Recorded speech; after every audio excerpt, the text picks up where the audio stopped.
Hello Jain साथियों, कैसे हैं आप सभी लोग। देखिए RWA का 12वां प्रैक्टिस सेट है यूपीएसआई का 40 बूस्टर सेट में से पहला क्वेश्चन दिया हुआ है इसमें। हालांकि मैंने इसके अलावा कुछ प्रैक्टिस सेट कराए थे, लेकिन कुछ बच्चों की मांग है कि RWA के ही प्रैक्टिस सेट कराइए। तो मेरा ये 12वां प्रैक्टिस सेट है RWA का। इसमें दिया गया है कि एक पाई चार्ट दिया गया है, उसमें परिवार द्वारा उनके मासिक खर्चों के लिए अनुमानित बजट को दर्शा रहा है। और बजट मासिक खर्च कितना है? 58,000 रुपये। 58,000 रुपये मासिक खर्च है यहाँ पर। सवाल में बताना है ये इस तरह से इसमें दिया है कि फ्यूल पर 12% खर्च करे हैं और मिल्क पर 8%, इस तरह से दिया हुआ है यहाँ पर।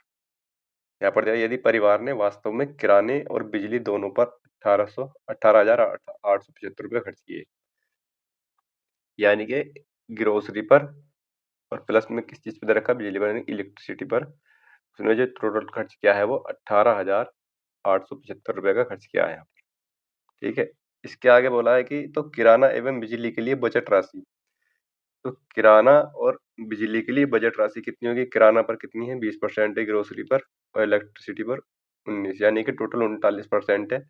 यानी कि 58,000 का 39%, 58,000 का 39% जो है वो क्या है? ये इनकी बजट राशि है। ठीक है, इस बजट राशि पर और किराने में बिजली के खर्च पर की गई राशि के बीच का अंतर कितना है? यानी कि यहाँ पर जो राशि है, इस पर जो राशि खर्च की गई है 18,875, और यहाँ पर जो आएगा यानी कि इसको 2 से पर कट जाएंगे और 58 की और 39 की मैं जब गुणा करूंगा तो क्या आएगा? 58 की और 39 की 9 अट्ठे 72, हाथ से लगेंगे 7 यहाँ पर, 9 पंजे 45 और 8 ते 24। ये कितने हो जाएंगे? ये 69 हो जाएंगे। 69 और 7 हो जाएगा 76 का 6, हाथ से लगेगा 7 और 3 पंजे 15 और 15 7 22, यानी कि 2262 रुपये। और प्लस में यहाँ पर एक मेरे पास सिफर शेष बचा हुआ है, तो 2262, यानी कि ये आ जाएगा 22,620 रुपये। यानी कि यहाँ पर जो बजट राशि है वो 22,620 रुपये है। इन्हीं के बीच का अंतर पूछ रहा हूँ, इनके बीच का अंतर कितना होगा यहाँ पर? तो कितना अंतर होगा? इसमें से इसको घटा देंगे तो कितना आएगा यहाँ पर? 2 तो यहाँ पर खत्म हो जाएंगे ये। ठीक है, 2 यहाँ पर खत्म हो जाएंगे और 22,000 में से 22,600 में से 18,875 कुछ घटाएंगे तो ये हमारा कितना आएगा? यहाँ से एक बार घटा लेंगे, इसमें से ये आएगा यहाँ पर 5 आ जाएगा और यहाँ पर 11 में से 7 जाएगा, 4 बचेगा यहाँ पर। ठीक है, तो मेरा ऑप्शन ये चला जाएगा, ऑप्शन नंबर बी। ठीक है, मुझे पूरा करने की आवश्यकता है नहीं। ठीक है, सवाल में इस चीज़ का भी ध्यान रखना है, जब हमारा आंसर लास्ट के पड़ाव पर हो आने के लिए तो हमें ऑप्शन भी देखने चाहिए, क्योंकि कुछ ऑप्शन ऐसे होते हैं जो वो डायरेक्टली कट जाएंगे और इस प्रैक्टिस सेट में बहुत सी जगह ऐसा हुआ है। ठीक है, तो यहाँ पर 7 तो आएगा नहीं, जब 7 नहीं आ रहा, 4 5 आ रहा, तो मेरा यही आंसर हो जाएगा मेरा यहाँ पर। अगला क्वेश्चन ये है मेरा, दो संख्याएं 7 8 के अनुपात में है, यदि उनका HCF 4 है तो बड़ी संख्या क्या है? जो HCF होता है ना, HCF, ये HCF उन दोनों संख्याओं के बीच में कॉमन होता है। ठीक है, अब दो संख्याएं ये हैं, तो मैं मान लो ये दो संख्याएं क्या है? 7 गुणा 4 और 8 गुणा 4, वो दो संख्या ये है यहाँ पर। तो बड़ी संख्या कौन सी हो जाए? ये 7 चौक 28 है और ये 32 है, तो छोटी बड़ी कौन सी हो जाएगी? अपना आप देख सकते हैं इस चीज को। ठीक है, यानी ये HCF जो होता है उन संख्याओं का एक कॉमन होता है, वहां पर फैक्टर होता है उनका। अगला क्वेश्चन देखेंगे यहाँ पर, अपनी सामान्य गति की 60% गति से चलते हुए एक व्यक्ति अपने गंतव्य स्थल पर 1 घंटा 40 मिनट की देरी से पहुंचता है, यानी कि 60% की गति पर चलते हुए। यानी कि अगर पहले उसकी गति 100 थी तो उसने अपनी गति पहले फिर बाद में 60 कर दी थी, घटा दी थी। यानी कि मैं कह सकता हूँ अगर उसकी गति पहले 5 थी तो उसने गति अपनी 3 कर दी थी, स्पीड। यानी कि स्पीड का रेशियो ले लिया मैंने यहाँ पर। ठीक है, तो टाइम का रेशियो इसका जस्ट उल्टा हो जाएगा, यानी कि टाइम 3 और ये 5 आ जाएगा यहाँ पर। यानी कि जब उसकी स्पीड 5 थी तो उसको टाइम कितना लग रहा था? 3 यूनिट लग रहा था। जब उसकी स्पीड 3 यूनिट थी तो उसको टाइम अब 5 मिनट का लग रहा है। यानी कि यहाँ पर क्या हुआ है? यहाँ पर डिफरेंस क्या है कि 1 घंटा अब 1 घंटा 40 मिनट देरी से पहुँच रहा है। यानी कि पहले वो 3 मिनट में पहुँच रहा था, मतलब 3 यूनिट में पहुँच रहा था, और अब वो 5 यूनिट में पहुँच रहा है। तो इसका मतलब यहाँ पर जो डिफरेंस हुआ है वो 2 का हुआ है, 2 यूनिट का। और 2 यूनिट किसके बराबर है? वो 1 घंटा 40 मिनट के बराबर है। 1 घंटा 40 मिनट को मैं क्या लिख सकता हूँ? 100 मिनट लिख सकता हूँ यहाँ पर। ठीक है, 1 घंटा 40 मिनट को 100 मिनट लिख सकता हूँ, यानी कि 1 का मान जो होगा वो 50 मिनट के बराबर होगा। तो मैं कह सकता हूँ कि उसे पहले जब उसकी स्पीड 5 थी, यानी कि जो उसकी सामान्य गति थी 5, तो उसको कितने मिनट लग रहे थे? 3 पंजे 15, 150 मिनट लग रही थी यहाँ पर। ठीक है, और यहाँ पर 250 मिनट लग रही थी। हालाँकि सवाल में हमें देखना पूछा क्या है, पूछा है कि सामान्य समय में, तो सामान्य समय तो यही वाला है 150 मिनट, तो सामान्य समय में पूछने में और घंटों में बदलना है इसको। जब 150 को घंटों में बदलेंगे तो कितना आ जाएगा? ये आ जाएगा यहाँ पर 2.5 घंटे, ठीक है? 2.5 घंटे हो जाएगा। 150 को मैं क्या करूँगा, इसमें 2 घंटे तो ये हो जाएंगे, 100 भी बचेंगे कितने, 30 और 1/2 आ जाएगा, 2 सही 1/2। ऑप्शन नंबर ए ठीक हो जाएगा यहाँ पर। अगला क्वेश्चन ये है, 8000 सेमी घन आयतन वाले दो ठोस घन सटाकर रखे हुए हैं। ये दो यहाँ पर घन बना लेंगे हम, ये घन रखे हुए हैं यहाँ पर, ठीक है? इसको बनाने से जो है ना थोड़ा सा हमें आइडिया हो जाता है कि हमें करना क्या है सवाल में। इसको हालांकि बनाने की आवश्यकता है नहीं, लेकिन ये तभी हम कर पाएंगे जब हमें इसका कॉन्सेप्ट क्लियर हो, ठीक है? ये दो घन मैंने बना लिए यहाँ पर। अब दोनों बराबर हैं यहाँ पर ये, ठीक है? यहाँ पर दोनों बराबर हैं कि दो आयतन जो है ये दोनों की जो घन है इनका 8000 का 8000 सेमी घन है, यानी कि इसका घन क्या होता है, a की पावर 3 होता है यहाँ पर, ठीक है? इसका घन जो होता है, तो यहाँ पर इसकी जब भुजा आ जाएगी तो कितनी आ जाएगी, वो 20 आ जाएगी यहाँ पर, ठीक है? 20 का घन करूंगा तभी मैं 8000 ले पाऊंगा, ठीक है? तो इसकी भी a की 20 आ जाएगी। जब मैं इसको सटाकर रखूंगा तो ये तो यहाँ पर लंबाई हो जाएगी, इसकी लंबाई इसी तरह से होती है, तो ये मेरी लंबाई है यहाँ पर। तो लंबाई जो होगी यानी कि इसकी घनाभ की जो लंबाई होगी डबल हो जाएगी, 20 ये और 20 ये जुड़ जाएगी, यानी कि लंबाई हो जाएगी घनाभ के 20। घनाभ की लंबाई आयतन कितना होता है, यहाँ पर क्या पूछा है, यहाँ पर उसके घनाभ के 4 ओर, यानी कि वक्र पृष्ठ यानी कि समपूर्ण पृष्ठ भुजा टी ऐसे, ठीक है? यहाँ पर तो इसका क्या होता है 2LB plus BH, LB BH और HL, ठीक है? इनकी गुणा होती है आपस में सबकी, इस तरह से इसका वक्र पृष्ठ निकलता है यहाँ पर समपूर्ण पृष्ठ इसका। अब यहाँ पर ये देखेंगे कि यहाँ पर ये तो हो गई डबल और ये इसकी ऊंचाई होगी यहाँ पर ये, ठीक है? ये ऊंचाई होगी तो ऊंचाई तो अभी इतनी रहेगी, इसका मतलब बी का मान लंबाई 20 से 20 40 हो जाएगी यहाँ पर, ठीक है? और यहाँ पर जो ऊंचाई होगी बी, ये 20 ही रहेगी और चौड़ाई चौड़ाई कौन सी होगी, चौड़ाई ये वाली होगी, ठीक है? चौड़ाई तो ये भी 20 ही रहेगी। बी का लंबाई ये ऊंचाई है और ये चौड़ाई है यहाँ पर, ठीक है? ये ऊंचाई और चौड़ाई यानी कि ऊंचाई और चौड़ाई जो है वो 20-20 रहेंगी और लंबाई 40 रहेगी, 40 हो जाएगी, बल्कि डबल हो जाएगी जब इनको सटा कर रखेंगे। तो यहाँ पर ये मान हमें इसमें रखने हैं, ठीक है? जब मैं इसमें रखूंगा तो इसमें क्या आएगा मेरा यहाँ पर 2 20 गुणा 40 प्लस 20 गुणा 20 और प्लस का 20 गुणा 40, ठीक है? ये मेरा आ जाएगा यहाँ पर। इसको जब मैं सोल्व करूंगा तो 40 और यानी कि यहाँ पर आ जाएगा ये 4 दूनी 8, 800, 400 और 800, ठीक है? ये आ जाएगा 800, 1600 यानी कि 2000, 4000 आ जाएगा यहाँ पर। ये 4000 किसमें है, इसमें ये दिया हुआ है सेमी में, तो 4000 सेंटीमीटर स्क्वायर आ जाएगा यहाँ पर ये, ठीक है? ये मीटर स्क्वायर में आएगा क्योंकि यहाँ 2 बार गुणा हो रही है। ये घन में इसलिए आता है क्योंकि 3 बार गुणा होती है, तो ये घन में आता है। स्क्वायर में इसलिए आएगा क्योंकि यहाँ पर ये 2-2 करके गुणा हो रही है इसमें। तो इसकी जो लागत है ना, इसकी 25 रुपए प्रति 100 सेमी की 100 सेमी स्क्वायर की इसकी लागत है। यानी कि 100 सेमी स्क्वायर के मुझे देने पड़ रहे हैं कितने, 25 रुपए। तो 400 के कितने देने पड़ेंगे, 4000 के, सॉरी 4000 के देने पड़ेंगे, बटे यहाँ पर आ जाएगा 100, कट जाएंगे तो सीवर और 25 चौका 100 यानी कि 1000 रुपए देने पड़ेंगे। ऑप्शन नंबर ए भी ठीक हो जाएगा इसका। अगला सवाल यह है कि जब किसी वस्तु के विक्रय मूल्य में रुपए 164 की वृद्धि की जाती है तो 12% की हानि होती है। नहीं, 12% की हानि 8.5% के लाभ में बदल जाती है। तो वस्तु का क्रय मूल्य बताना ये सवाल है। तो मैं क्या करूँगा, मैं इसको डायरेक्टली भी कर सकता हूँ, ठीक है? यहाँ से मैं इसको डायरेक्टली कर सकता हूँ, दोनों का डिफरेंस ले लूँगा जो कि इसके बराबर है यहाँ पर, ठीक है? लेकिन मैं थोड़ा-सा इसको ओपनली करता हूँ ताकि थोड़ा-सा समझ में आए। जो बच्चे पहली बार देख रहे हैं, समझ रहे हैं इन चीज़ों को तो उसको समझ में आए। यानी कि मैं मान लूँगा मेरे पास पहले 100 रुपए की चीज़ थी, यानी कि मेरे पास जो सीपी था वो 100 रुपए था किसी किसी वस्तु का। किसी वस्तु का सीपी मेरे पास 100 रुपए था।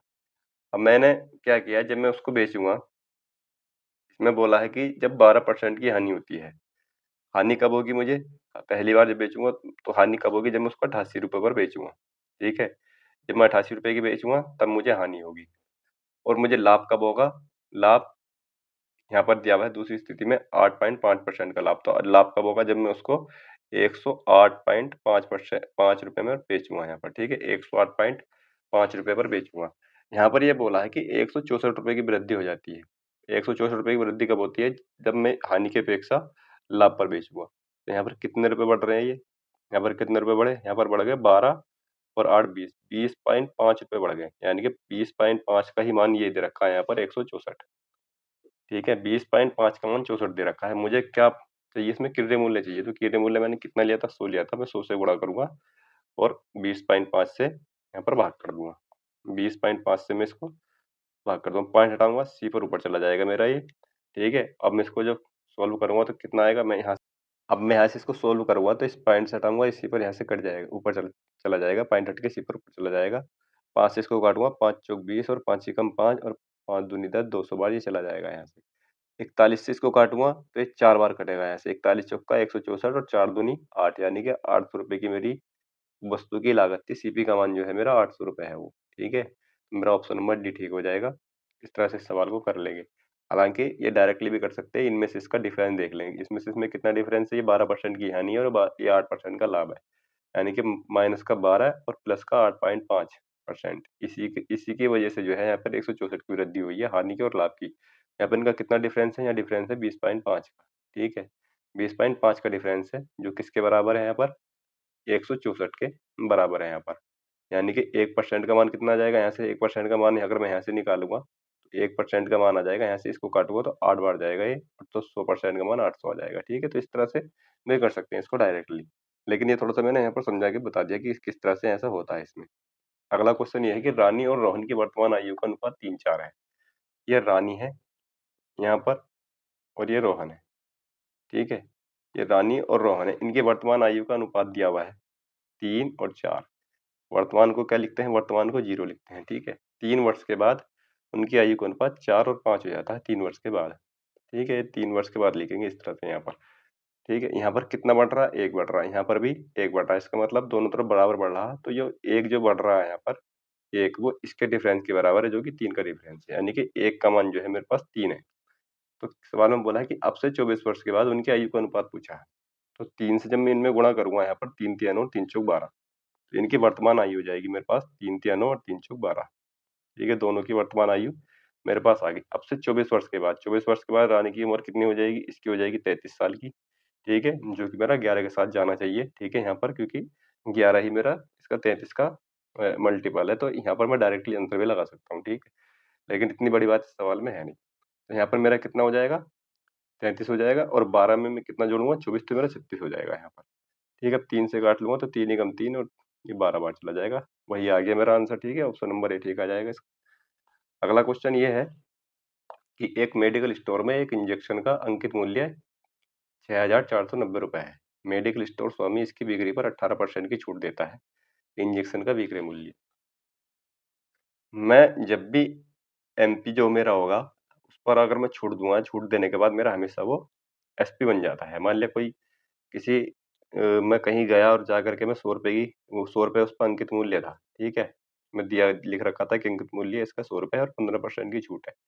जब वो 15% इस पर अप्लाई होगा तो मेरे लिए वो सीपी बनेगा और दुकानदार के लिए वो एसपी बन जाएगा वो, ठीक है? तो यहाँ पर क्या होगा, यहाँ पर मैं एक बार को डायरेक्टली इस पे भी अप्लाई कर सकता हूँ, लेकिन एक बार मैं इसको वैसे 100 मानकर भी कर सकता हूँ। मान लो कि एमपी ₹100 है, ठीक है? एमपी है, उस पर कितने की 18% की छूट दी, यानी कि 18% की छूट देने का मतलब है कि वो अ, ₹82 में बेच दिया वो, ठीक है? ₹82 होगा, ₹82 में बेची वो। यानी कि अगर कोई वस्तु ₹100 की है, 18% की छूट के बाद 82 की हो जाएगी, ठीक है? 100 का मान ₹6490 है, 82 का मान कितना होगा? बटे यहाँ पर आ जाएगा 100। सवाल में पूछा क्या था इसमें? विक्रय मूल्य पूछा था इसमें, ठीक है? विक्रय मूल्य इसमें पूछा हुआ, ठीक है? इस तरह से मैं कर सकता हूँ इसको। इसको जब मैं सोल्व आउट करूँगा तो 649 की मुझे 82 से गुणा करनी पड़ेगी यहाँ पर। 649 की जब मैं 82 से गुणा करूँगा तो दिया जाएगा 2 नम 18, ठीक है? यहाँ पर 2 नम 18 आ जाएगा।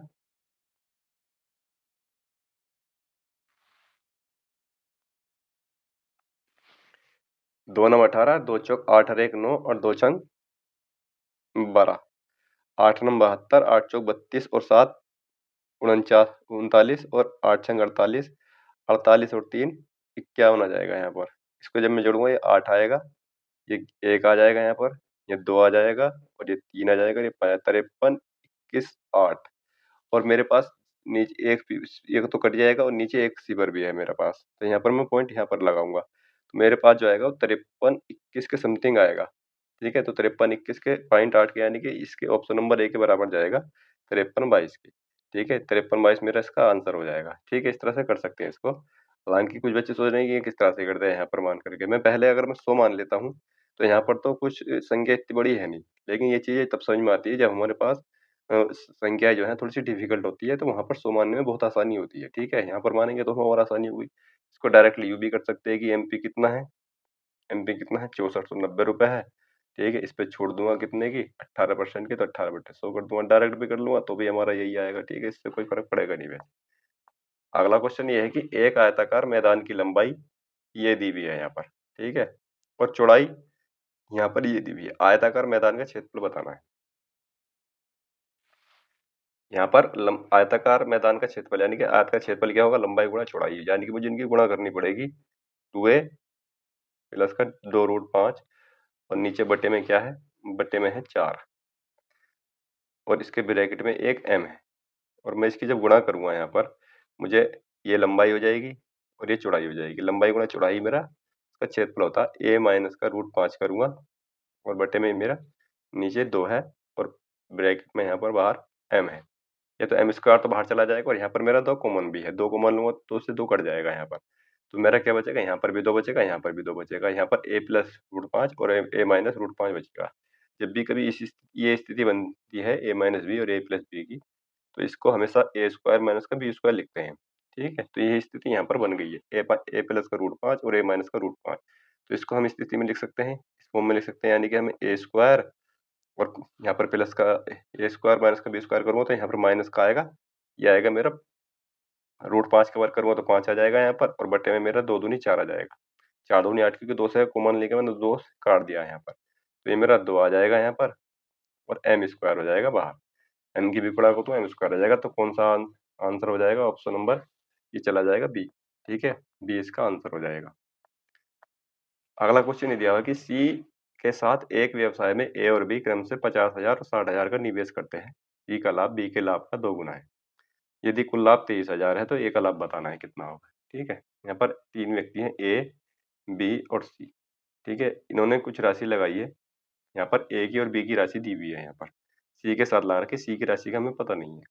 तो इन्होंने 5 और 6 के अनुपात में लगाई है। ठीक है? यहाँ पर दोनों का समय जो है वो तीनों का ही लगभग बराबर है, तीनों का इनका। क्योंकि समय की बात नहीं की गई है तो समय बराबर होता है। तो यहाँ पर लाभ क्या होता है भाई? लाभ क्या होता है? लाभ इनका गुणा होती है। यहाँ पर इन दोनों की गुणा इनके इनके समानुपात में होता है। लाभ जो होता है इन दोनों के अनुक्रम के अनुपात में होता है। 5 एकम 5 आ जाएगा यहाँ पर और 6 एकम 6 आ जाएगा यहाँ पर। ठीक है? सवाल में बोला था कि सी का लाभ जो है बी के लाभ का 2 गुना है। बी का लाभ ये है 6, तो इसका लाभ कितना हो जाएगा? बी का लाभ हो जाएगा यहाँ पर 12। ठीक है? इस यहाँ पर मैं इसका जो सी ने रुपए लगाए वो 12 के अनुपात में लगाए होंगे, ये भी मैं निकाल सकता हूँ। हालाँकि सवाल में इतनी बात पूछी नहीं है यहाँ पर। सवाल में पूछा है कि कुल लाभ कितना है? 23,000 का। कुल लाभ मेरा कितना है? 6, 5, 11 और 12, 23। यानी कि 23 किसके बराबर है? 23 जो है वो 23,000 के बराबर है। ठीक है? 23,000 के बराबर है। 1 का मान जो होगा वो 1,000 के बराबर होगा। मुझे क्या ज्ञात करना है? मुझे ज्ञात करना है ए का मान, यानी कि ए का लाभ। ए का लाभ कितना है? 5 है। 5 से यहाँ गुणा कर दूँगा, यानी कि 5,000 जो है ए का लाभ है। ऑप्शन नंबर डी ठीक हो जाएगा। ठीक है? और इसमें कुछ ऐसा पूछा नहीं था। अगला क्वेश्चन ये है कि ₹65 की धनराशि पर 3 वर्षों के लिए 12% की दर से साधारण ब्याज और चक्रवृद्धि ब्याज का अंतर बताना है। इस सवाल के भी बहुत तरीके हैं करने के। फॉर्मूले ही मैंने बताए थे, फॉर्मूले भी याद रखने के दिए थे कि फॉर्मूला याद रख सकते हैं, दो अगर तरीका याद नहीं आ रहा तो, है नहीं? जो भी समय पर लेकिन जितने से ज़्यादा तरीके हम याद करेंगे या हमें पता ल रहेगा तो हमारी मैथ उतनी ही मजबूत होगी, क्योंकि मैथ को अगर समझ के पढ़ें, तो मैथ बहुत आसान हो जाती है और रट्टा मारेंगे तो कुछ हासिल होने वाला है नहीं। ठीक है? तो यहाँ पर मैं इसके 4 से 5 तरीके बता सकता हूँ, लेकिन उनमें से सबसे जो बेस्ट तरीका है वो ये है जो मैं बता रहा हूँ यहाँ पर। जो मैंने अप्लाई किए हैं वो बड़े-बड़े सवालों में अप्लाई किया है, उनमें से सबसे अच्छा तरीका यही है कि यहाँ पर जो ₹35,000 है, ₹35,000 लिखूँगा पहले मैं, ₹35,000 की धनराशि है, ठीक है? ₹35,000 की धनराशि पर क्या है? 3 साल के लिए 12% है, 12% है 3 साल के लिए। तो मैं इसको 12/100 100 लिख सकता हूँ, ठीक है? मैं इसको काट नहीं रहा क्योंकि यहाँ पर 35 से काटूँगा, फिर 3 से गुणा करनी पड़ेगी और फिर यहाँ पर 25 आएगा, 25 से भाग करनी पड़ेगी। तो मुझे मुझे ऐसा तरीका आना चाहिए जिससे मुझे आसानी हो। तो मैं यहाँ पर इसको ऐसे ही रख लूँगा क्योंकि मुझे 12 के और 35 की गुणा करने में बहुत आसानी होगी यहाँ पर। अब 3 साल के लिए है तो 3 साल के लिए मैं जो रेशियो लेता हूँ 3-3-1 का रेशियो लेता हूँ यहाँ पर। अब मैं यहाँ पर क्या करूँगा? यहाँ पर मैं क्या करूँगा, इस 0 से इन 0 को काटूँगा और यहाँ से गुणा कर दूँगा इसकी, ये आ जाएगा, यहाँ पर आ जाएगा मेरे पास 0, 12 पंजे 60 और 12 तिया 36 और 4 और 6 42, यानी 36 6 42। तो मेरे पास 42 बचेगा और 3 से इसकी गुणा करूँगा। लेकिन मुझे इसकी यहाँ आवश्यकता पड़ेगी नहीं क्योंकि मैंने बताया था कि पहली लाइन को छोड़ने के बाद ही जो बचता है वो साधारण ब्याज चक्रवृद्धि ब्याज का अंतर होता है। तो मुझे यहाँ इसकी गुणा करने की आवश्यकता है नहीं कि क्या आएगा मेरा, उस चीज़ से मेरा फ़र्क नहीं पड़ेगा नहीं मेरा। क्यों नहीं पड़ेगा वो मैं बाद में बता दूँगा। अब मैं इस फिर से काटूँगा इस 0 से, ये जी अब मैं 12/100 की इसमें गुणा करूँगा 4200 में। 12 से 2 सिफर कट जाएँगे, 12 दूनी 24 का 4 आएगा और 12 चौक 48 और 2 50 आ जाएगा, ठीक है? तो फिर से एक बार 3 से गुणा कर दूँगा मैं यहाँ पर, इसकी इस वाले 3 की गुणा कर दूँगा तो ये आ जाएगा मेरे पास 3 पंजे 15 और 3 चौक 12, ठीक है? फिर से एक बार मैं इसके गुणा भाग करूँगा 12/100 की 504 में। 504 को जब मैं 12/100 से गुणा करूँगा तो कितना आएगा, 12 चौक 48 और 12 पंजे 60, ये बचेगा और 2 सिफर नीचे भी तो 60.48 आएगा मेरा यहाँ पर, ठीक है? ये मेरा 60.48 यहाँ पर आएगा। 60.48 यहाँ पर आ गया और गुणा करूँगा किससे, 1 से गुणा कर दूँगा यहाँ पर। तो मेरा क्या आ जाएगा यहाँ पर, 60.48 ही आ जाएगा मेरा यहाँ पर, ठीक है? 60.48। मुझे कि अंतर चाहिए होता है ना, जो साधारण ब्याज चक्रवृद्धि ब्याज का अंतर होता है, पहली लाइन को छोड़ने के बाद जितनी भी लाइनें बनती हैं 2 साल में, 3 साल में, 4 साल में, वही साधारण ब्याज और चक्रवृद्धि ब्याज का अंतर होता है इस पहली लाइन को छोड़ने के बाद। इसलिए मैंने गुणा नहीं करी थी क्योंकि मुझे तो छोड़ना पड़ेगा ना ये, मुझे इसकी आवश्यकता है नहीं, तो मुझे कुल मिला के इसको जोड़ना है, तो ये आ जाएगा मेरे पास 1572, 1572.48 आ जाएगा यहाँ पर। कौन से में, ऑप्शन नंबर सी में है। तो बताओ इससे भी कम कैलकुलेशन और क्या हो सकती है, ठीक है? लेकिन कुल मिला के हमारा समझ का फेर है, समझ हमें आनी चाहिए। अगला क्वेश्चन ये है कि कार्तिक किसी कार्य को 4 घंटे में कर सकता है।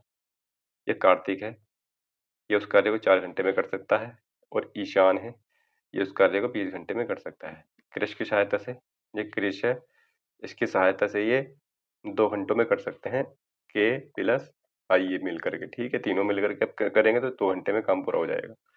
यहाँ पर इनका एलसीएम ले लूँगा मैं, एलसीएम कितना आ जाएगा इनका, 20 आ जाएगा, ठीक है? इसकी एफिशिएंसी आ जाएगी 5, इसकी 1 हो जाएगी और इसकी इनकी तीनों की 10 हो जाएगी।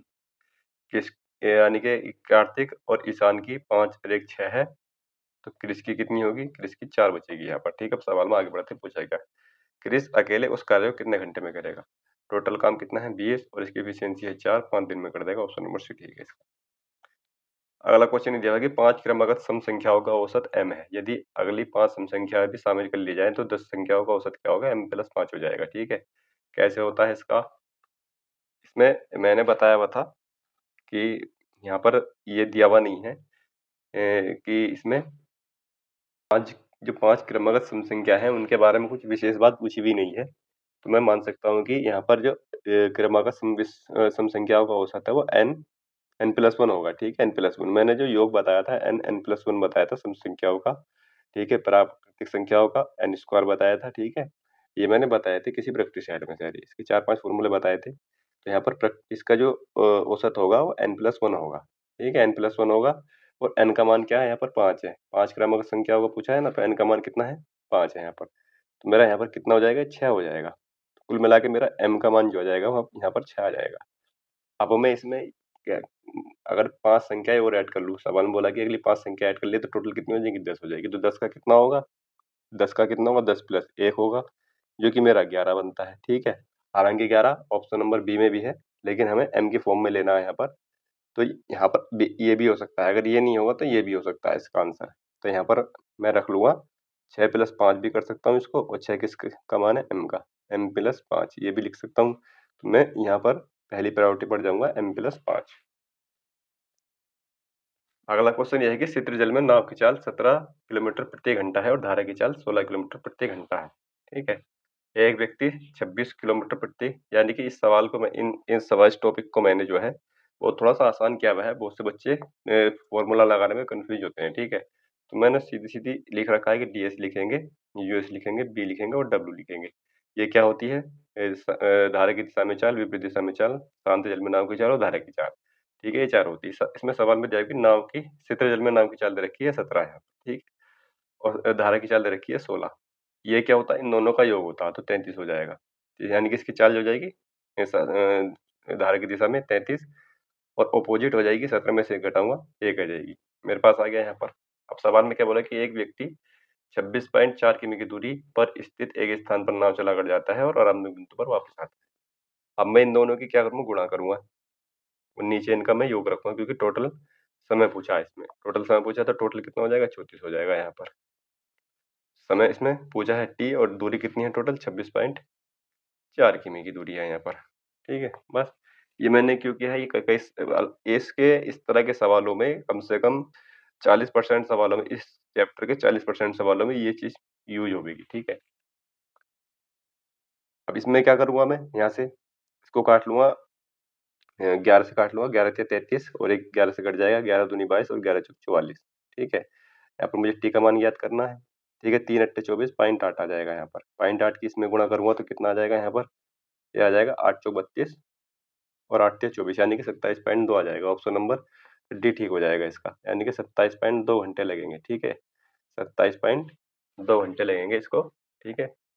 अब इससे भी कम कैलकुलेशन और क्या हो सकती है? अगर मान लिया मैं इसको उन्हीं फॉर्मूले में रख कर करता हूँ तो उसमें फिर कन्फ्यूजिंग भी है और फिर थोड़ी-सी कैलकुलेशन बढ़ भी सकती है। अब सवाल में ये दिया हुआ है कि 7/2, 11/3, 7/6 इस तरह से ये दिया हुआ है यहाँ पर। ठीक है? इसमें 2 सीरीज़ बन रही हैं यहाँ पर, एक 7 की और एक 11 की। इस वाले 7 की और 11 की 2 सीरीज़ बननी है, इनको मैं अलग-अलग लिख लूँगा। यहाँ पर 7/2 करूँगा और प्लस का 7/6 करूँगा और 7/12 करूँगा। ये अलग-अलग कर दिए मैंने यहाँ पर। और ये कहाँ तक ज्ञात करनी है? ये करनी है 7/156 तक।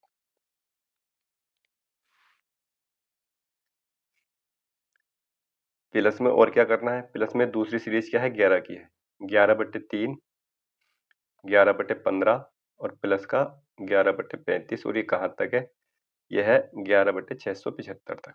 ठीक है? ये यहाँ तक है। ये इनका मुझे योग ज्ञात करना है। इसमें से दोनों तरफ से 7 और 11 कॉमन आ रहे हैं। यहाँ से मैं 7 कॉमन ले लूँगा और मेरे पास जो बचेगा वो 1/2 बचेगा और 1/2, 1/6 जब इस तरह का रहता है ना, 2 तिया 6, 6 दूनी 12 इस तरह से, यानी कि ये इस फॉर्म में बढ़ रहे हैं कि 1 माइनस का 1/2।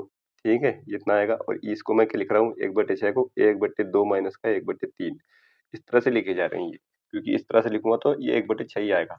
7 मैंने बाहर निकाल दिया है तो इसको मैं क्या लिख सकता हूँ? 1 माइनस का 1/2 लिख सकता हूँ। इसका मान मेरा 1/2 ही आएगा। इसको मैं क्या लिख सकता हूँ? इसको लिख सकता हूँ 1/2 माइनस का 1/3। ठीक है? इस तरह से आगे करते-करते इसको लिखने की आवश्यकता नहीं है। इसको हालाँकि 1/3 माइनस का 1/4 लिख सकते हैं, यानी कि यहाँ पर 1-1 बढ़ता जा रहा है ये। अब यहाँ पर इसका 1/156 है, इसको क्या लिख सकता हूँ मैं? इसको लिख सकता हूँ 12-13 कर सकता हूँ कि 12-13 की गुणा कितनी आएगी? 13 दूनी 26 और 13 एकम 13, हाँ ठीक है। इसको लिख सकता हूँ मैं 1/12 माइनस का 1/13। ठीक है? ये लिख सकता हूँ। ये चीज़ आ गई मेरे पास। अब यही चीज़ अब मैं इसमें करूँगा। ठीक है? यहाँ से मैं 11 कॉमन ले लूँगा। ठीक है? यहाँ से मैं 11 कॉमन ले लूँगा और 1/3, 1/3 को मैं 1 माइनस का 1/3 लिख सकता हूँ। जब मैं यहाँ से 3 कम, यानी कि मेरा 2/3 आएगा। चाहिए मुझे क्या? 1/3। तो क्या करूँगा मैं?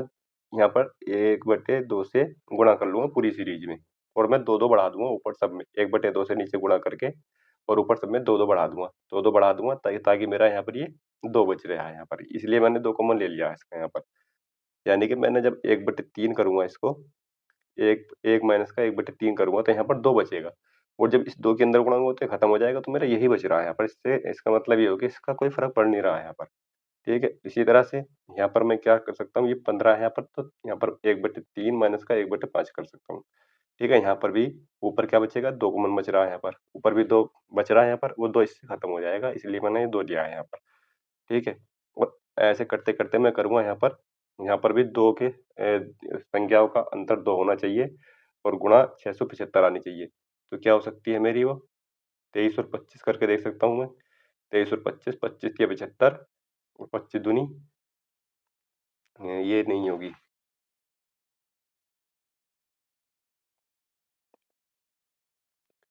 यहाँ पर क्या था, यहाँ पर मैं जब गुणा करके देख रहा हूँ तो यहाँ 575 आया यहाँ पर, ठीक है। मैं मेरा कुछ मिल नहीं रहा तो मुझे मुझे देखा कि यहाँ पर ये मैंने 575 रखा गया है, यहाँ पर 675 रखा गया था जो कि 575 था यहाँ पर।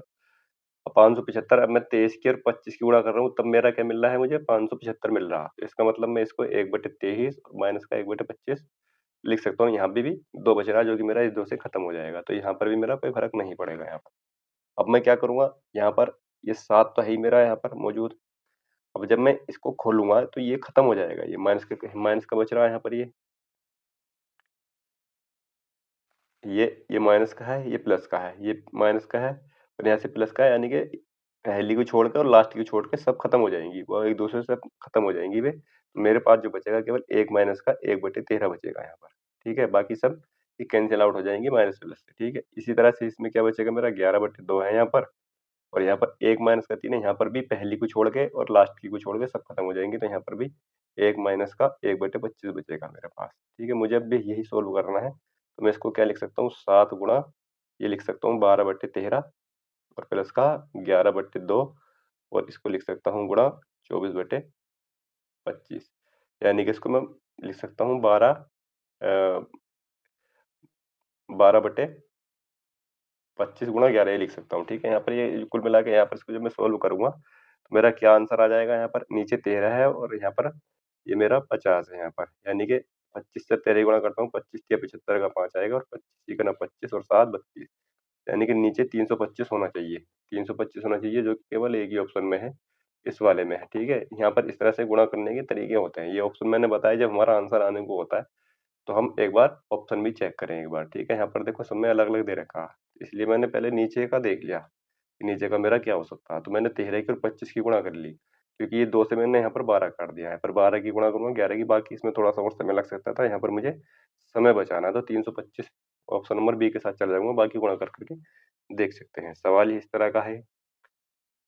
अब अगला सवाल ये है, अगला सवाल यहाँ पर ये दिया हुआ है कि इसमें एक कॉलेज है उसकी परीक्षा में 43 अकाउंट में उत्तीर्ण हुए, 42 डिजिटल मार्केटिंग में, इसी तरह से ये सवाल दे रखा है, यानी कि ये समुच्चय सिद्धांत का सवाल है। अब यहाँ पर एक कॉलेज है, उसमें कुछ बच्चे हैं जो 3 विषय हैं उनमें से उत्तीर्ण फेल होते हैं, मैं पास होते हैं, तो इसमें उत्तीर्ण दिए हुए सारे। यहाँ पर दिया हुआ है अकाउंट, ये अकाउंट की क्लास है और ये डिजिटल मार्केटिंग की क्लास है, और यहाँ पर ये तीसरा क्या है, सोशल साइंस, ठीक है, सोशल साइंस है। यहाँ पर अकाउंट में कितने हैं, 43 पास हुए हैं, ठीक है, और इसमें डिजिटल मार्केटिंग में 42 और इसमें 40, इस तरह से पास हुए हैं यहाँ पर, ठीक है। आगे बोला कि सभी तीनों परीक्षाओं में 10, यानी कि यहाँ पर जो सभी तीनों में 10 पास हुए हैं यहाँ पर, ठीक है। 22 अकाउंट और डिजिटल मार्केटिंग में, यानी कि अकाउंट और डिजिटल मार्केटिंग में कौन सा है, ये वाला है। यहाँ पर कितने पास हुए हैं, 22, अगर यहाँ पर 22 पास हुए हैं तो ये 12 होना चाहिए मेरा, ठीक है। ये टोटल 10 है, इस सब में 10 पास हुए हैं तो यहाँ पर, और ये 22 पास हुए हैं तो ये मेरा 12 होना चाहिए, तभी मिलकर 22 बचेगा यहाँ पर। अब आगे बोला है कि 23 अकाउंट और सामाजिक विज्ञान में, अकाउंट और समाज विज्ञान ये है मेरा यहाँ पर, ये अकाउंट है और ये समाज विज्ञान है, यहाँ पर कितने हैं 23, तो ये मेरा 13 होना चाहिए, तभी मेरा मिल करके ये 23 बनेगा यहाँ पर। आगे बोला है कि 16 डिजिटल मार्केटिंग और सोशल साइंस में, तो यहाँ पर मेरा 6 होना चाहिए, ठीक है, ये बात समझ में आ गई। अब यहाँ पर टोटल ये 43 है, तो ये मेरा यानी कि केवल केवल अकाउंट में कितने पास होने चाहिए, 12 और 13 कितना हो जाएगा, 25 और 10 35, बचेंगे कितने यहाँ पर 8, ये मेरा 8 होना चाहिए, ठीक है। यहाँ पर कितने बचेंगे, 12 6 18 और 10 28, यहाँ पर 14 होना चाहिए।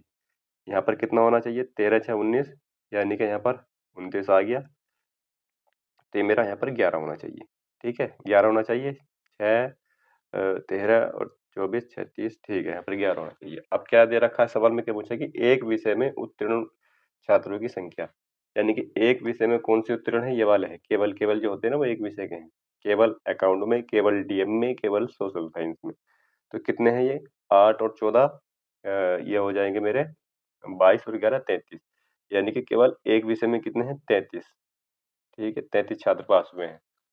और बोला है कि 2 विषयों में, 2 विषय वाले वाले ये हैं, ये वाला जो है ना ये 2 विषय वाला है, यानी कि अकाउंट का डीएम का मिला करके ये इस तरह से ये 2-2 विषय वाले, तो ये कितने हैं 12 6 18 और 13 31 हो जाएगा, यानी कि 2 विषय वाले कितने हैं, 2 विषय वाले हैं 31, ठीक है। सवाल में पूछा है कि उत्तीर्ण करने वाली संख्या का प्रतिशत ज्ञात कीजिए। यानी कि 31 का प्रतिशत पूछ रहे हैं 33 में।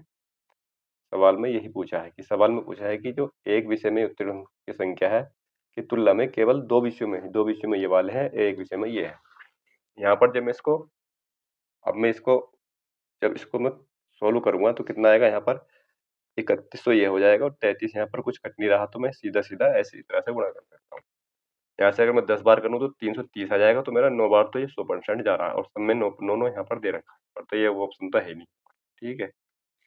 अब यहाँ से गुणा करूँगा मैं 9 के 27 और 9 के 27 और 2 29 297 आएगा तो यहाँ पर बचेगा मेरा 13। ऊपर से एक 0 बढ़ा लूँगा। अब यहाँ से मैं कितनी बार काट सकता हूँ इसको?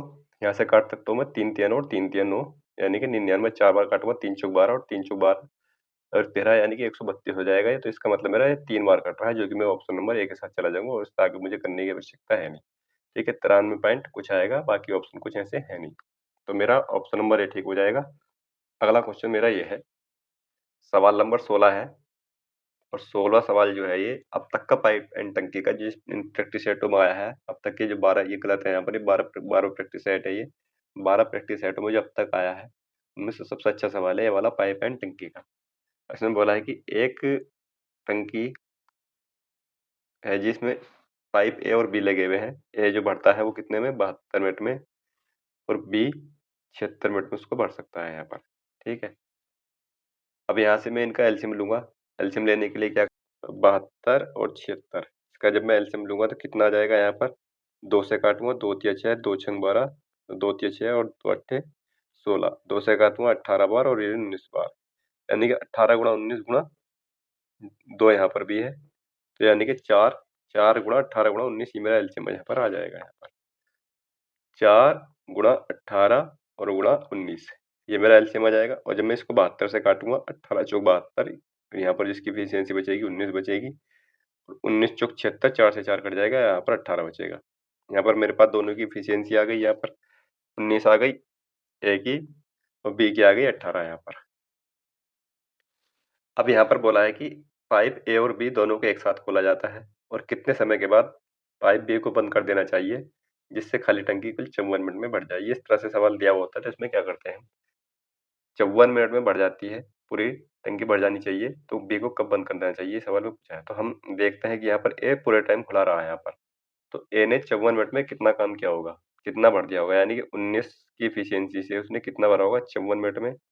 ये आ जाएगा 19 चौक 76 का 6 आ जाएगा यहाँ पर और 19 पंजे 95 95 और 7 आ जाएगा, ये 102 आ जाएगा यानी कि 1026 इतना उसने काम कर लिया होगा। बचा कितना काम है जब इसकी गुणा करूँगा 18 चौक 72 72 की और 19 की मैं गुणा करूँगा तो ये आ जाएगा 19 दूनी 38 ठीक है।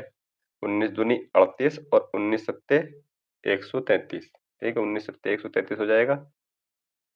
तो ये हो जाएगा मेरे पास 1368 हो जाएगा मेरे पास, ठीक है 1368। ये इसका जो एलसीएम था वो 1368 था यहाँ पर। ठीक है, 1026 काम किसने कर दिया है, ए ने कर दिया है। बाकी काम कितना बचा हुआ है, बी का बचा हुआ कितना काम है यहाँ पर, यहाँ से इसमें से घटाऊंगा तो ये 2 बचेगा 4 बचेगा और यहाँ पर 342 बचा है जो कौन करेगा, बी करेगा। तो बी इस काम को कितने में करा होगा बी ने, इसकी एफिशिएंसी है 18 18 इसकी एफिशिएंसी 18 कम 18 आ जाएगा। बचेगा कितना यहाँ पर बचेगा 16 ठीक है, 16 बचेगा यहाँ पर और यहाँ पर हो जाएगा 162 16 बचेगा तो 162 हो जाएगा और 18 नम्मा 162 होते हैं ठीक है, 18 नम्मा 162 हो जाएंगे तो 19 मिनट में इसको बंद कर देना चाहिए किसको, बी को, ताकि जो टंकी है वो 54 मिनट में पूरी भर जाए। तो इस तरह से इस सवाल को कर लेंगे। अगला सवाल और यहाँ पर किशोर है, प्रदीप है और इनकी जो रेशियो है वो 5-7 के अनुपात में है, 5-11 के। और प्रदीप है और संदीप है, इनका जो रेशियो वो 6-14 का यानी कि मैं इसको 3 और 7 लिख सकता हूँ डायरेक्टली। इसका एक तरीका ये होता है इनका रेशियो बनाने का, यहाँ पर भी के पी का आ गया और पी का और एस का आ जाएगा यहाँ पर 7 यहाँ पर, ठीक है, ये 3 है और 7 आ जाएगा यहाँ पर, इस तरह से लिख सकता हूँ इनको मैं, ठीक है। यहाँ पर ये यहाँ पर ला के रख लिए मैंने यहाँ पर और यहाँ पर जो बचेगा वो ऐसा आ जाएगा यहाँ पर, ये तरीका भी एक करने का यहाँ पर, ठीक है। यहाँ पर इसको 3 बढ़ा दूंगा इधर को और इधर को मैं 11 बढ़ा दूंगा, 5 तिया 15 11 तिया 33 और 11 सत्ते 77 ठीक है। एक ये तरीका होता है, इसको डायरेक्टली भी मैं कर सकता था। अब यहाँ पर तीनों का यहाँ पर रेशियो आ गया 15, 33 और 77। सवाल में पूछा है कि यदि किशोर के पास 570 रुपए हैं, किशोर कौन सा है, ये वाला है, इसके पास कितने हैं, 570 रुपए हैं। तो मुझे संदीप के पास धन ज्ञात करना है, यानी कि इसके पास कितना धन होगा, यानी कि 15 का मान 570 है, तो मुझे 77 का मान ज्ञात करना होगा। 77 का मान क्या होगा, बटे में मैं 15 कर दूंगा, यहाँ पर 15 कर दूंगा, 3 से काटूंगा, 3 एकम 3, 3 नम 27, यहाँ पर 3 पंजे 15 आ जाएगा, 5 से काटूंगा इसको, क्या आ जाएगा, 5 तिया 15 और 5 अट्ठे 40। ठीक है, यहाँ पर क्या बचा मेरे पास, यहाँ पर बचा 38 और 77। 38 की गुणा 77 की मैं जब गुणा करूंगा 38 के 77 के साथ, तो ऑप्शन नंबर सी के साथ आ जाएगा 29, 26 इसका आंसर आ जाएगा। आसान क्वेश्चन है ये वाला। अगला क्वेश्चन यह है कि अमन के पास निश्चित संख्या में 20 रुपए और 10 रुपए मूल्य वर्ग के नोट है। ठीक है, यहाँ पर अमन है, उसके पास जो रुपए हैं वो 10 के, 20 के और 10 के रूप में है। कितने हैं ये पता नहीं है। यहाँ पर सवाल बोला कि यदि प्रत्येक प्रकारों के नोटों की संख्या परस्पर बदल दी जाए तो नई राशि पहले की तुलना में 90 कम हो जाती है। ठीक है, ये सवाल अच्छा सवाल है इसका। इसमें क्या करेंगे, हमें पता नहीं है कि 10 रुपये जो 20 रुपए के हैं वो कितने सिक्के हैं, तो हम ए मान लेंगे, 10 रुपए के सिक्के बी मान लेंगे। यहाँ पर टोटल राशि कितनी है इसके पास, यहाँ पर 20 ए और 10 बी। ठीक है, ये प्लस में कितनी है, यहाँ पर 390 रुपए है यहाँ पर इसके पास। ठीक है, ये पहले इसमें दो समीकरण बनेंगे। यहाँ पर आगे बोला है कि यदि प्रत्येक प्रकार के नोटों की संख्या परस्पर बदल दी जाए। अब वो संख्या जो है, यानी कि जो संख्या ये इसकी 20 कर देंगे और इसकी ए कर देंगे, तो अब कितने रुपए बनेंगे उनके पास, ये 20 बी और प्लस का 10 ए। अब कितने रुपए हैं, अब बोला है कि 90 रुपए कम हो जाती है, यानी कि पहले 390 थे, अब 300 बचेंगे। ठीक है, यहाँ पर इसको सोल्व करना है, बस इसको सोल्व करने के लिए क्या करेंगे हम, ये 10 बी है, ये 20 बी है, इसमें 2 से गुणा कर देंगे ऊपर। ठीक है, इसके जब मैं 10 20 बी कर दूंगा इसको, ये 40 हो जाएगा, इसमें से इसको घटाऊंगा तो ये 30 ए बचेगा यहाँ पर, और ये हो जाएगा 39 दूनी, यहाँ पर 78 आ जाएगा। 780 में से 300 घटाऊंगा तो 480 बचेगा यहाँ पर। ठीक है, 480 बचेगा, यानी कि ए का मान जो आ जाएगा वो 16 आ जाएगा। यहाँ पे ए का मान 16 आ जाएगा। सवाल में क्या पूछा था इसमें, 20 रुपए के मूल्य वर्ग के नोटों की संख्या, तो 20 के जो मूल्य वर्ग की नोटों की संख्या पहले यही तो थी, ये तो बाद में परस्पर पलटने वाली है, तो ए का मान मेरा यही है, 16 ही मेरा आंसर हो जाएगा। ऑप्शन नंबर ए ठीक हो जाएगा।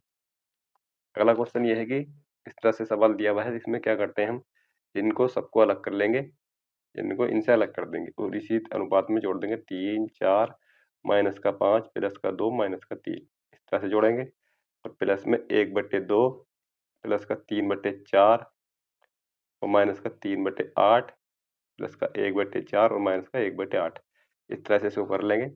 तो यहाँ पर देखो 3 से 3 कट जाएगा, यहाँ पर 3 से 3 कट रहा है, और यहाँ पर कितना बचेगा, 4 2 6, और यहाँ पर 1 बच गया यहाँ पर। ठीक है, 1 बच गया, यहाँ पर 1/2 के साथ केवल एक ही है, यहाँ पर 3/4 और 1/4 ये है यहाँ पर। ठीक है, तो ये 4/4 हो जाएगा, यानी कि यहाँ पर 1/2 प्लस 1 बचेगा यहाँ पर। ठीक है, अब यहाँ पर क्या बचा, माइनस का 3/8 और माइनस का 1/2 बचा, यानी कि इसको जब मैं जोड़ूंगा तो माइनस का 4/8 यानी कि 1/2 आएगा यहाँ पर। ठीक है, 1/2 से 1/2 कट जाएगा, तो बचेगा मेरे पास केवल 2, जो कि मेरा ऑप्शन नंबर ए ठीक हो जाएगा। इस तरह से कर लेंगे इसको। अगला क्या करना शुरू करेंगे, मैं बताता हूँ, देखो क्या करते हैं बच्चे इसमें और किस तरह से सोल्व करना होता है ये। इसमें अगर पूछ ले इनके क्रम से लगाओ इस तरह से, तो इसमें दिया हुआ है कि 11 की पावर 3 1/3, और एक दिया हुआ है यहाँ पर 7 की पावर 1/2, और यहाँ पर एक दिया हुआ है 45 की पावर यहाँ पर 1/4। इस तरह से लिख सकते हैं, इतना तो पता होगा। अब आगे मैं क्या करूँगा, 4 2 3 इसका एलसीएम लूंगा, 12 आ जाएगा, इनका अब एलसीएम आएगा। अब मैं इनसे इसकी 1/3 किससे गुणा करूंगा, तो 11 की पावर 4 आ जाएगा यहाँ पर।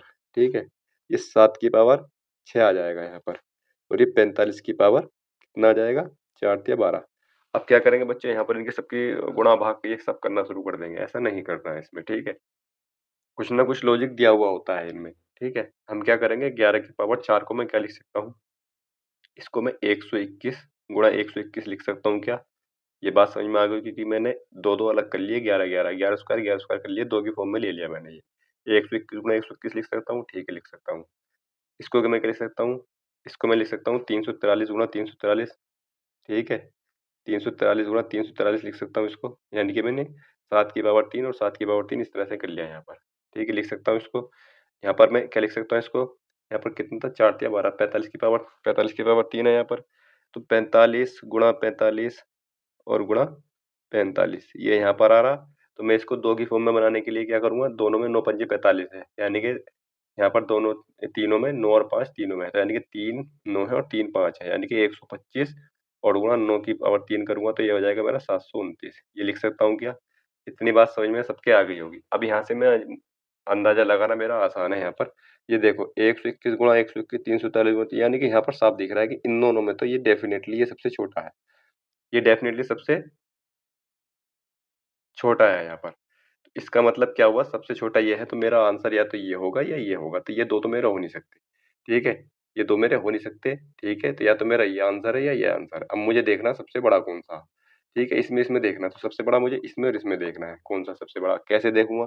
यहाँ पर 3 तिया 9 आ रहा है, यानी कि ये 9 के समथिंग जाएगा, ये ऊपर जाएगा 9 से। यहाँ पर देखूँगा 7 ही कम 7 यानी कि 7 तक ही रह रहा है, ज़्यादा से ज़्यादा 8 तक जा सकता है, तो इसका मतलब मेरा 343 वाला यानी कि ये इससे बड़ा है, तो क्या आंसर हो जाएगा मेरा? ये आ जाएगा। ये छोटा है मेरा, ये आंसर हो जाएगा ऑप्शन नंबर 3। केवल मेरे पास आंसर आ जाएगा सी, केवल 3 ठीक है। इस तरह से इस सवालों को करेंगे, सबकी गुणा करने की ज़रूरत है नहीं। या बहुत से बच्चे जो देखती हैं, बहुत से बच्चे इसको स्किप भी कर सकते हैं, ठीक है? अगला क्वेश्चन मेरा यह है कि एक दुकानदार ₹40 प्रति किलोग्राम तथा इतने रुपए प यानी कि एलिगेशन का सवाल है यहाँ पर, ठीक है? ₹40 प्रति ग्राम की थी एक प्रकार था ₹47.50 प्रति किलोग्राम का दूसरा टाइप था। अब सवाल में क्या बोला है कि इनको मिलाता है, मिलाने के बाद 645 की लागत वाला 15 किलोग्राम मिश्रण तैयार करता है। यानी कि जो मिश्रण बना है यहाँ पर ये वाला, ये मिश्रण बना है तो ये कितना है 645 में लागत का 15 किलोग्राम मिलता है। यानी कि 15 चौका 7 और 15 तिया 45, 15 चौका 60 और 15 तिया तो 45, यानी कि इतने रुपए प्रति किलोग्राम का बन गया यहाँ पर। यहाँ पर मैं इसका एलिगेशन लगाऊंगा, इस पे तो कितना बचेगा 40, इसमें से जाएगा यहाँ पर 3 बचेगा और इसको घटाऊंगा इसमें से तो ये 4.5 आएगा, ठीक है? 4.5 आएगा।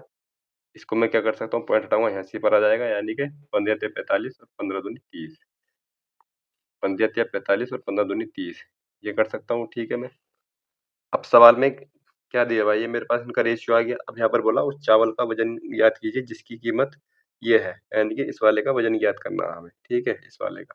इसका कितना वजन है 45 है इसका, देखो यहाँ पर, ठीक है? इसका कितना है 15 है, सॉरी, ठीक है? ये 15, यहाँ पर ये 15 किलोग्राम है इसका, इसका 15 किलोग्राम है, यानी कि ये टोटल है। ये इन दोनों का मिश्रण है, 3 2 5 यानी कि 5 के बराबर है 15, 5 के बराबर 15 है, 1 के बराबर आ जाएगा 5, 1 के बराबर 3 आ जाएगा, ठीक है? 5 तिया 15 3 होता है, तो 1 के बराबर आ जाएगा 3। यहाँ पर सवाल में क्या पूछा है?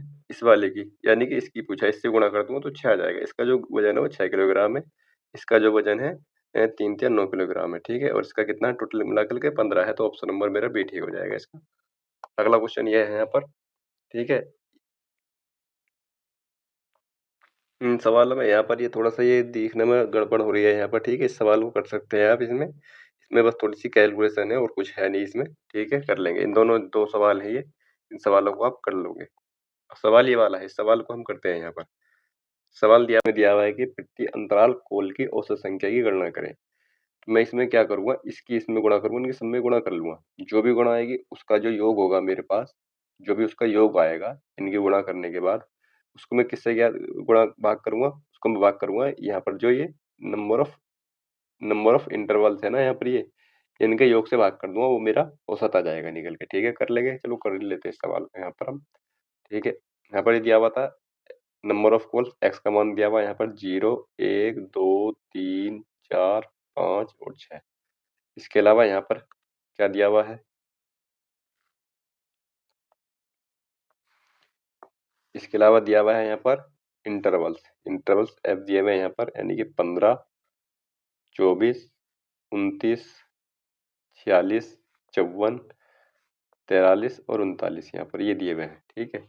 अब इनकी मैं जब गुणा करूँगा यहाँ पर इनकी, तो ये 0 आ जाएगा यहाँ पर, यानी कि एफ एक्स का मान निकालूँगा यहाँ पर मैं। इसका मान आ जाएगा 24, 39 दूनी 58 आ जाएगा और 46 तिया आ जाएगा, 3 छंग 18 और 3 चौक 12, 138 आ जाएगा यहाँ पर। ये 216 आ जाएगा यहाँ पर और 5 तिया 15 और 5 चौक 20, 215 आ जाएगा यहाँ पर और ये आ जाएगा 6 नम 54, 6 तिया 18, यानी कि आ जाएगा 234, ठीक है? जब इसको मैं जोड़ूँगा यहाँ पर, जोड़ने के बाद मेरा कितना आएगा यहाँ पर ये जोड़ने के बाद आएगा यहाँ पर 885। ठीक है, इसको जोड़ूंगा तो ये जोड़ने पर आएगा मेरा 250 यहाँ पर। ठीक है, ये टोटल आ जाएगा मेरा 250 यहाँ पर। ठीक है, औसत मुझे निकालना है, 885 को 250 से भाग करनी है बस। 885 को 250 से भाग कर दूंगा, मेरा औसत आ जाएगा। प्रति अंतराल कॉल की औसत संख्या आ जाएगी। यहाँ से इसको भाग करूंगा मैं, तो मैं कैसे भाग करूंगा, तो 25 चौका 100, यानी कि यहाँ पर मैं 4 से गुणा करूंगा ऊपर, 4 से ऊपर गुणा करूंगा, 4 से मैंने नीचे गुणा कर ली। ठीक है, 4 पंजे 20, 4 अट्टे 32, 4 पंजे 20, 4 अट्टे 32 और 2 34 का 4 आ जाएगा, और 4 अट्टे 32 और 3 आ जाएगा यहाँ पर 35। ठीक है, और नीचे कितना हो जाएगा, 25 चौका 100, यानी कि 1000 हो जाएगा। एक सिफर तो कट जाएगा और पॉइंट यहाँ लगेगा, 3.54 आ जाएगा। इसका मेरा आंसर 3.54 औसत, ऑप्शन नंबर सी ठीक हो जाएगा। अगला सवाल यह है कि यदि दो संख्याओं का अनुपात 18, 5 है और तथा उनके लघुत्तम समापवर्तक, इस तरह से सवाल दिया हुआ है। यहाँ पर दो संख्याओं का अनुपात दिया हुआ है, दो संख्याएं मान लेंगे 18x और 5x है। इनके लघुत्तम समापवर्तक एलसीएम एलसीएम और एचसीएफ की यहाँ पर गुणा दी हुई है। तो दोनों संख्याओं की गुणा और तो उनका लघुत्तम समापवर्तक यानी कि एलसीएम एचसीएफ की गुणा बराबर होती है। तो यहाँ पर मैं 18x गुणा 5x बराबर 360 लिख सकता हूँ। इनकी जो गुणा है वो 360 है। 18 पंजे 90, यानी कि एक्स स्क्वायर का मान आ जाएगा यहाँ पर 4, एक्स का मान आ जाएगा 2। ठीक है, एक्स का मान यहाँ पर 2 आ गया। अब सवाल में पूछा है कि महत्तम समापवर्तक के व्युत्क्रम का योगफल। ठीक है, व्युत्क्रम का योगफल तो एलसीएम और एचसीएफ का, यानी कि इनमें ये दो कॉमन है, यानी कि एक्स का मान 2 आ गया, तो इसका मैं कह सकता हूँ कि एचसीएफ तो मेरा यहाँ पर 2 ही आ जाएगा। ठीक है, ये शायद मैंने पहले दूसरे सवाल में जिक्र किया था इसका कि इनमें कॉमन होता है। तो ये मेरा एचसीएफ आ जाएगा। एलसीएम क्या आ जाएगा मेरा, एलसीएम इनकी गुणा 360 है, तो 180 मेरा एलसीएम आ जाएगा यहाँ पर। ठीक है, एलसीएम आ जाएगा क्योंकि एचसीएफ और एलसीएम की गुणा 360 है और 2 से भाग करूंगा तो मेरे पास एलसीएम आ जाएगा। इन्हीं का व्युत्क्रम का योग पूछा है, यानी कि 1/2 और 1/80 ये सवाल में पूछा है। इसके जब मैं इसको एलसीएम लूंगा तो 180 आ जाएगा यहाँ पर। ठीक है, ये 90 आ जाएगा और यहाँ पर 1 आ जाएगा, यानी कि 91/180 आ जाएगा, जो कि ऑप्शन नंबर डी में है। अगला सवाल दिया हुआ है कि उस सबसे बड़े लंबवृत्तीय शंकु का आयतन बताना है जिसे 8 सेमी किनारे वाले घन से काटा जा सकता है। यहाँ पर मेरा ये घन बना हुआ है, इस घन में से काटना है मुझे शंकु। ठीक है, ये घन है और इसमें से मुझे शंकु काटना है। मैंने घन बना लिया। यहाँ से जब मैं अधिकतम शंकु काटूंगा, अधिकतम लंबाई का सबसे बड़ा लंबवृत्तीय शंकु काटूंगा, तो यहाँ पर ये इस तरह से ये इसके किनारों को छुएगा ये। ठीक है, यहाँ पर ये, और यहाँ से इस तरह से काटूंगा जो सबसे बड़ा शंकु होगा। मैं इतना बड़ा यहाँ से शंकु काट सकता हूँ। ठीक है, ये मेरा शंकु यहाँ से कट गया है। इसकी किनारे कितने 8 सेंटीमीटर के हैं, यानी कि इसकी जो लंबाई है वो 8 सेंटीमीटर है इसकी। ठीक है, ये 8 सेंटीमीटर है और यहाँ पर ये भी इसकी 8 सेंटीमीटर ही होगी। तो इसका मतलब ये इसकी ऊंचाई एच का मान तो यहाँ पर 8 आ जाएगा। ठीक है, एच का मान 8 आ गया और ये भी मेरी यहाँ से यहाँ तक की जो होगी 8 होगी। तो इसकी त्रिज्या जो हो जाएगी वो 4 हो जाएगी। ठीक है, यानी कि इसके शंकु की ऊंचाई 8 है और त्रिज्या यहाँ पर 4 है। इसी का ही तो मुझे क्या ज्ञात करना है, इसका आयतन ज्ञात करना है। आयतन क्या होगा, शंकु 1/3 पाई आर स्क्वायर एच। 1/3 पाई का मान 22/7। ठीक है, और यहाँ पर आर स्क्वायर यानी कि 4 चौक 16 और गुणा 8 रख दूंगा। यहाँ पर कुछ भी नहीं कट रहा है, यहाँ पर 7 से 21 नीचे आ रहा। ठीक है, 7 से 21, 21 तो मेरा नीचे आ जाएगा। यहाँ पर ऊपर कितना आ रहा है, यहाँ पर 22 के और 16 अट्ठे, यानी कि 8 दूनी 16, 8 दूनी 16 एक 17 और एक से इसकी हमें यहाँ पर गुणा करनी पड़ेगी 16 से, और इसमें यहाँ पर ये यहाँ पर भाग भी देनी पड़ेगी यहाँ पर। ठीक है, ये हो जाएगा 16 से 96 का 6 आ जाएगा यहाँ पर। ठीक है, और 16 सत्ते 112, 112 और 9 हो जाएगा 121 का 1 आ जाएगा यहाँ पर। हासिल लेंगे 12, 16 का 16 और 12 28 आ जाएगा यहाँ पर। 2816 आ जाएगा। जब इसकी इससे मैं भाग करूंगा तो यहाँ पर मेरा 21 कम 21 आ जाएगा, बचेंगे कितने यहाँ पर 7। ठीक है, 21 या 63 आ जाएगा। ठीक है, 21 या 63 आ जाएगा, बचेंगे यहाँ पर 8। ठीक है, और 21 चौक 84 आ जाएगा, बचेंगे 2। 2 बटे यहाँ पर 21 आएगा, यानी कि 134 सही 2/21 आएगा। ऑप्शन नंबर बी ठीक हो जाएगा इसका।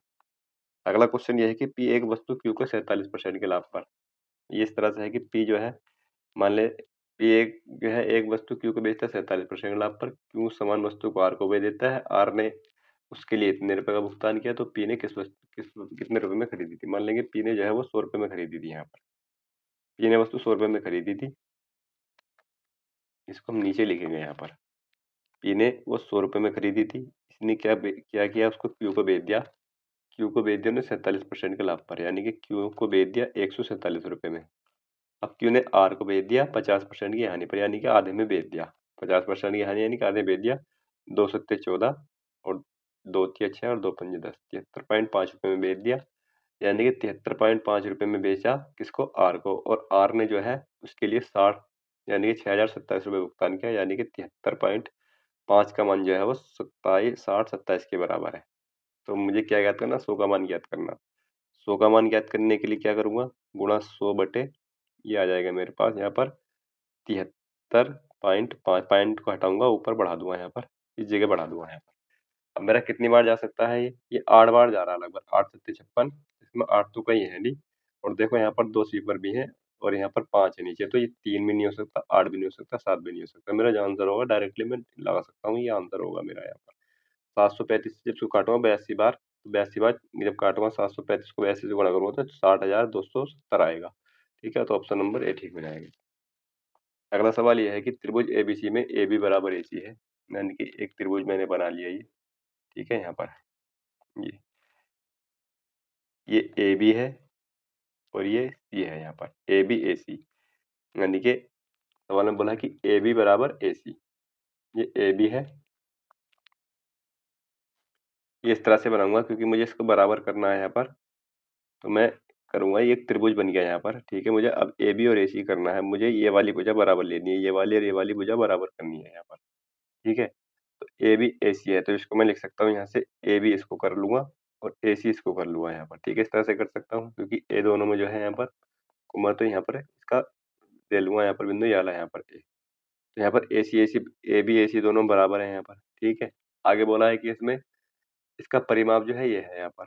यदि बी सी की लंबाई भुजा ए बी की लंबाई की √2 गुना है, यानी कि जो ए बी है इसकी लंबाई जो है वो किसकी, बी सी की, यानी कि इसकी बी सी की जो लंबाई है वो ए बी की √2 गुना है यहाँ पर।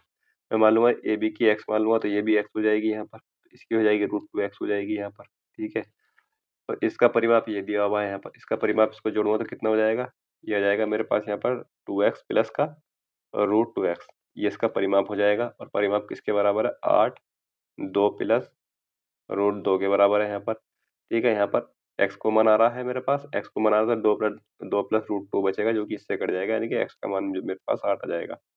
एक्स का मान मेरे पास 8 आ गया, तो मेरे पास जो वो भुजाएं हैं इसकी आ जाएगी मेरे पास यहाँ पर।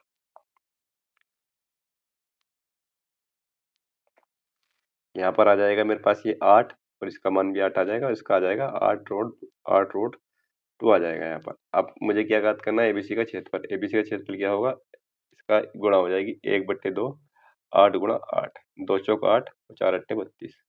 32 इसका आंसर आ जाएगा, ऑप्शन नंबर बी ठीक हो जाएगा इसका। अगला सवाल यह है कि गोविंद ने एचडीएफसी में 3% वार्षिक ब्याज दर पर कुछ धनराशि का निवेश किया। यदि 2 वर्षों के बाद गोविंद को वार्षिक रूप से चक्रवृद्धि होने वाली चक्रवृद्धि ब्याज के रूप में 203 प्राप्त होते हैं, तो संगत साधारण ब्याज क्या होगा यहाँ पर। ठीक है, 3% की दर है। ठीक है, 3% की दर है, तो इसकी फ्रैक्शन 3/100 हो जाएगी यहाँ पर। ठीक है, जब उसको ब्याज मिलेगा तो पहले तो 100 रुपये मिलेगा पहले साल पर, दूसरे साल पर जब मिलेगा 3% इसका मिलेगा, तो 3 यहाँ पर मिल जाएगा।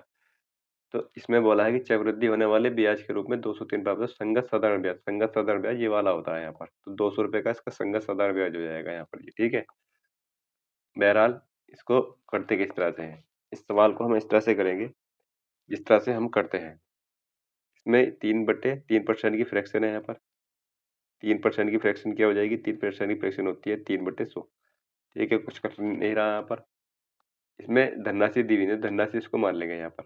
2 साल का है तो इसको मैं 10,000 रुपये की धनराशि मान लूंगा कि राशि जो है वो 10,000 रुपये की है। ठीक है, हम करते हैं 3/100।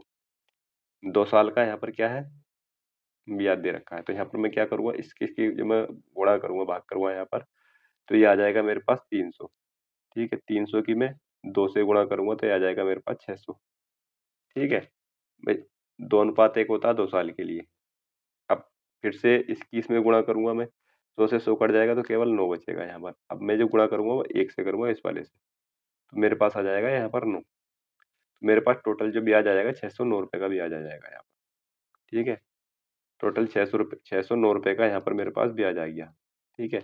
609 रुपए का ब्याज आ गया और मुझे कितने प्राप्त है? 203 रुपए, यानी कि 609 का मान जो है वो 203 रुपए के बराबर है। तो धनराशि कितनी होगी? इससे गुणा कर दूंगा यहाँ पर।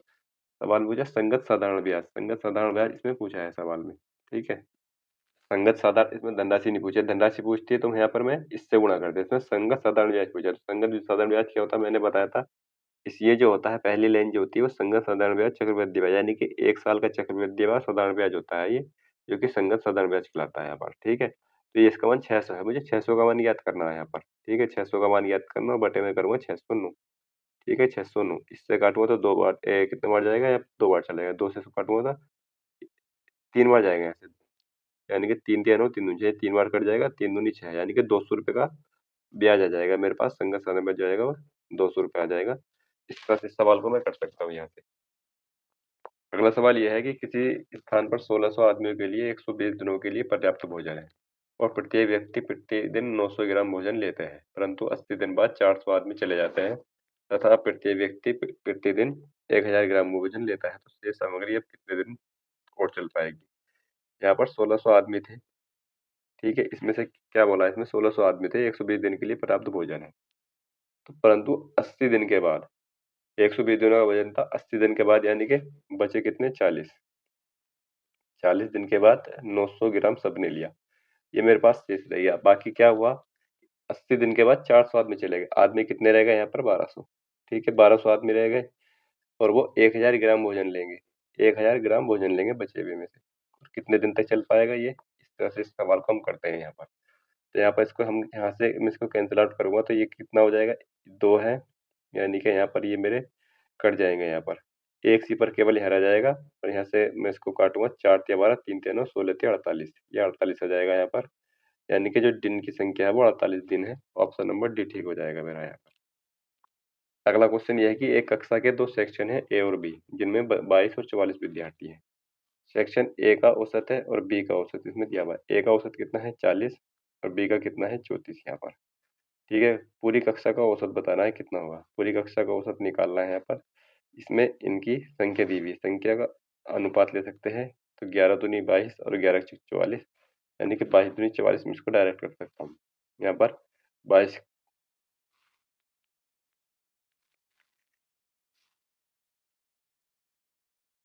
ये 22 एकम 22 आ जाएगा और 22 दूनी 44 आ जाएगा यहाँ पर। तो पूरी संख्या का औसत कैसे निकालेंगे? ये कितना है इसका?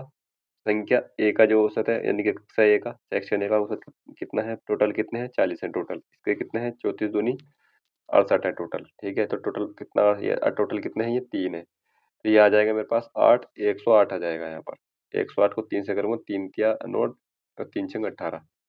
ठीक है? 3 तिया 9 3 छंग 18, तो ऑप्शन नंबर डी ठीक हो जाएगा इसका। अगला क्वेश्चन ये है कि निम्नलिखित श्रृंखला के पहले 20 पदों का योगफल क्या है? इस तरह से दिया हुआ है यहाँ पर, यानी कि इसमें एक चीज देखी जाए तो यहाँ पर 1 गुणा 2, 2 गुणा 3, यानी कि पहली से एक बढ़ती जा रही है यहाँ पर। जो पहली है उसकी गुणा हो रही है, लेकिन अगली संख्या बढ़ती जा रही है यहाँ पर। तो कुल मिला के ये इस तरह से दिया हुआ है। जो इसमें टर्म दिए हुए हैं वो इस तरह से दिए हुए हैं, n n प्लस 1। ठीक है? इस तरह से दिए हुए हैं, संख्या और अगली संख्या से गुणा, संख्या और अगली संख्या से गुणा, इस तरह से दिया हुआ है। यहाँ पर मैं एन स्क्वायर प्लस एन लिख सकता हूँ यहाँ पर। ठीक है? एन स्क्वायर एन लिख सकता हूँ। अब यहाँ पर मुझे उन संख्याओं के जो संख्या है पहले 20 पद के योगफल ज्ञात करना है मुझे। तो मैं क्या करूँगा यहाँ पर वर्गों का योगफल ज्ञात करूँगा प्राकृतिक संख्याओं के, और प्राकृतिक संख्या का योग ज्ञात करूँगा यहाँ पर। तो वर्गों का योगफल क्या होता है? एन, एन प्लस 1 और 2n प्लस 1 बटे 6, ये होता है प्राकृतिक संख्याओं के वर्गों का योगफल। ठीक है? और प्राकृतिक संख्याओं का योगफल क्या होता है? एन एन पदों तक का, तो ये हो जाएगा एन एन प्लस 1 बटे 2। अब n का मान क्या है? n का मान है 20।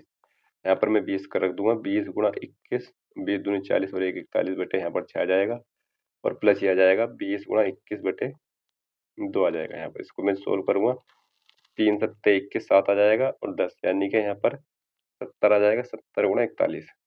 ठीक है, 70 गुणा 41 और प्लस का है 210 आ जाएगा यहाँ पर। 7 एकम 7 और 7 चौक 28, यानी कि 2870 प्लस 210। तो ये मेरे पास आ जाएगा, मेरे पास 3080 आ जाएगा यहाँ पर ये। ठीक है, 3080 जो कि ऑप्शन नंबर डी में है। अगला क्वेश्चन यहाँ पर यह है कि एक जिले की जनसंख्या इतनी है, ये सवाल रिपीटेड है, कर लेंगे इस सवाल को। ये भी है, इसमें गुणा भाग करनी होती है हमें। इसमें क्या करेंगे, 0.838 है और गुणा 0.5 है यहाँ पर, माइनस का 2.5 है, प्लस का 1.96 और माइनस का 0.25 और प्लस का 0.85। इस तरह से ये दिया हुआ है। तो यहाँ पर क्या करेंगे, ये इसको मैं अगर पॉइंट हटाऊंगा तो ये आधा हो जाएगा, इसका आधा करूंगा तो कितना हो जाएगा, इसका आधा होता है 2 एकम 2, 2 नम 18, ये 0.19 है यहाँ पर ये। ठीक है, माइनस का, अब मैं इसको, अब मेरे पास गुणा में नहीं रहा कुछ भी, जो जोड़ने वाले जोड़ लूंगा मैं यहाँ पर। ठीक है, ये कितना बचा, 0.19 बचेगा यहाँ पर। ठीक है, 0.19 बचा, तो 0.19 और 1.96 जोड़ने वाले, यहाँ पर प्लस का यह है और एक प्लस का यह है 0.85। ठीक है, इसको जोड़ूंगा मैं, 9 6 15 और 5 20 का सीपर आएगा यहाँ पर, 9 और 1 10 और 18 और 1 19 आएगा यहाँ पर, यानी कि 20 आ जाएगा टोटल यहाँ पर। 20 आ जाएगा यानी कि केवल 2 बचेगा यहाँ पर। यहाँ पर इसका मान जो आएगा मेरे पास, ये 2 आ गया। अब यहाँ पर घटने, ये माइनस का है और एक माइनस का ये है, ये इसमें माइनस माइनस जुड़ जाएगा, तो कितना आ जाएगा, 2 पॉइंट, ये हो जाएगा 2.60 आ जाएगा, 2.60 आ जाएगा, ये माइनस का है। ठीक है यहाँ पर, ठीक है, यहाँ पर ये 20 नहीं आएगा, यहाँ पर एक ये भी रखा हुआ था यहाँ पर ये। ठीक है, मुझे लगा कि सारे जीरो है यहाँ पर, तो यहाँ पर ये 3 आ जाएगा यहाँ पर। ठीक है, यहाँ पर ये आएगा 3। ठीक है, इनका योग जो आ जाएगा वो 3 आ जाएगा। अब ये माइनस का ये है और ये माइनस का है, तो ये कितना आ जाएगा, ये 2.6 आ जाएगा यहाँ पर। ठीक है, 2.6 आ जाएगा, ये माइनस का, इसमें से इसको घटाना है, 1.4 बचेगा। ठीक है, 1.4 बचेगा, ऑप्शन नंबर सी ठीक हो जाएगा। अगला क्वेश्चन ये है कि एक रेलगाड़ी 288 की दूरी तय करने के लिए 96 किलोमीटर है, यानी कि इसमें क्या करेंगे, हम टोटल दूरी निकालेंगे और टोटल टाइम निकालेंगे। टोटल टोटल डिस्टेंस और टोटल टाइम निकालते हैं हम इसमें। टोटल डिस्टेंस कितनी हो जाएगी, 288 और प्लस का 252।